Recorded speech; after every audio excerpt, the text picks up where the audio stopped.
Mass media has often portrayed Native Americans as sidekicks or villains, and comic books are no exception. Lee Francis has witnessed that disparity, which is why he helped launch INC Comics, the first all-native comic book publishing company. Super Indian is one such book. It's the story of a Native man who develops superpowers after consuming tainted, government-issued cheese. While humorous, the book created by Arrogant Star also presents concerns of the Native community. We caught up with Star and Francis while they were at Denver Comic-Con. What I see is that Native folks are very historicized. And there's a period that we study in history where it's Native folks all the way through, and then they stop being mentioned, as if we cease to exist. And so our idea is that we want to write stuff where the Native doesn't just show up in the Western anymore, but they show up in all genres and not as a sidekick or an added-on character. With that broader goal in mind, Lee Francis is starting with one genre in particular as a means to share stories of Native Americans: the comic book.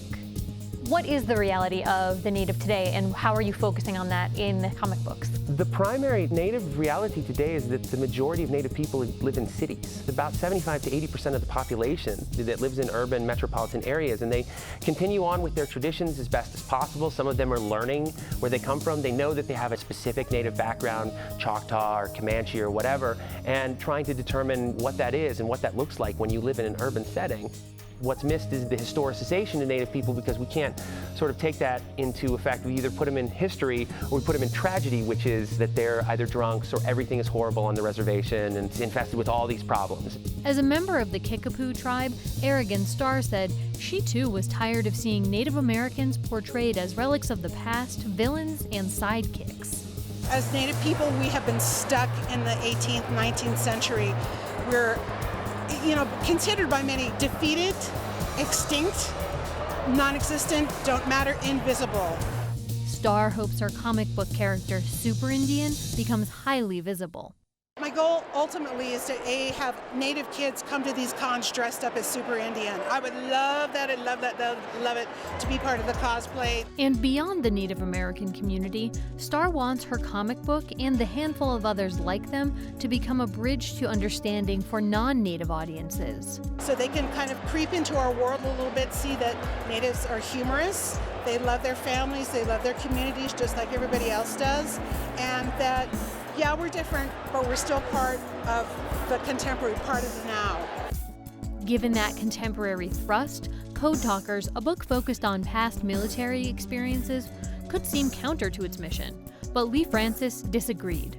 I don't think so, because as I've talked with folks, it's historicized, but we're a superhero company too. All I could think of was, so it's marginalized people that are using a special ability to save the world. I can't think of a better description of a superhero than a code talker. And while the instances of Native American protagonists in comic books is increasing, Francis says there's still work to be done before Super Indian and Code Talkers are as popular and mainstream as comics like Superman and Spider-Man. There's not been a Native main character that's solely Native. You get a lot of half folks, and the half is a plot device, so that they have to wrestle with their Anglo half versus their Native half. And so it becomes more of a Dances with Wolves caricature than an actual exploration of Native identity and what that means. It's a comic book, I understand. That's the complexities don't always surface in one or two issues, but we definitely want to try and move that. So we want to try and move the needle. So we want to at least have the discussion. What do you think that comic books afford our society? I think they give a place to explore in a way that is a beautiful web of image and word, image and story. I think it builds the brain.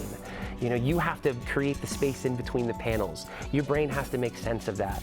You have to visualize these worlds and what's taking place and how the action is. And when a comic book gets it right, it's just amazing.